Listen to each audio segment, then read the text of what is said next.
je vais vous présenter la tortue volante. En fait, c'est un petit jeu que la plupart d'entre vous va faire quand vous présentez la gamelle à votre chien. Très souvent, si votre chien s'excite, vous relevez la gamelle. Ça va être sur le même principe. Personnellement, je ne vais pas demander au chien de s'asseoir ou de prendre une position. Ça va être juste, par contre, des comportements que je vais mettre sur une liste de « je ne veux pas ça ». Ça, c'est indésirable. Ça peut être le chien qui saute, le chien qui aboie, le chien qui mordille, peu importe.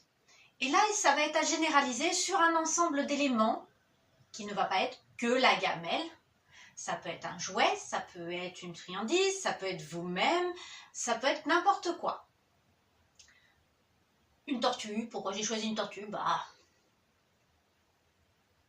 animal qui se déplace lentement. Volante, vous allez voir pourquoi. Je vais prendre Brownie comme exemple, c'est un assistant qui n'est pas contrariant, qui est toujours de bonne composition et très volontaire. En plus, je suis sûre que, quelle que soit la situation, ça ne va pas à l'encontre de son bien-être. Donc, supposons que Brownie saute pour avoir le jouet. Ça, je ne veux pas, donc je vais retirer le jouet. Il redescend. Alors, je ramène le jouet vers lui. Je le rapproche à nouveau. S'il ressaute, je recule le jouet. Dès qu'il redescend, je rapproche à nouveau le jouet jusqu'à ce qu'il soit en mesure de le prendre. D'où volant. C'est parce que dans ce cas-là, cela s'envole. Je peux le faire avec une friandise. Je vais descendre tout doucement. Oh, il a aboyé, je retire doucement et je repars aussitôt dès qu'il arrête de faire. Le but, c'est pas de rester en l'air, c'est d'aller vers lui. S'il ne fait rien de ce qui est interdit, je continue de descendre et je lui donne. Je vais lentement, je ne vais pas vite lui donner, d'où tortue. Et il est important que je ne lui demande rien.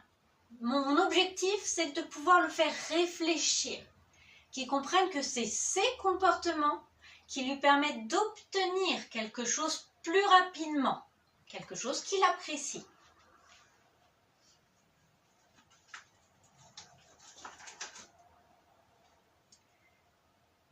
Si je vais trop vite, il n'aura pas eu le temps. On peut donc faire cette variante d'aller de plus en plus lentement et qui n'ait pas eu le temps de faire le comportement indésirable.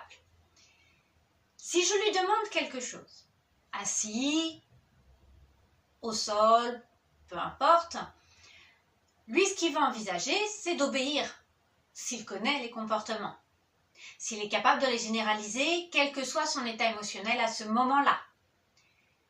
Mais si à ce moment-là, il n'en est pas capable, il va passer son temps à faire un échec. Et s'il obéit, ça ne veut pas dire qu'il est en réalité capable de se contrôler. Il peut y avoir une différence entre « je vais faire ce que tu me demandes parce que j'apprécie, parce qu'il y a souvent une conséquence qui m'intéresse, mais je ne suis pas sûre d'être capable de prendre réellement sur moi ».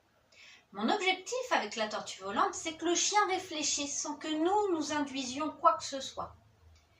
C'est juste un mouvement.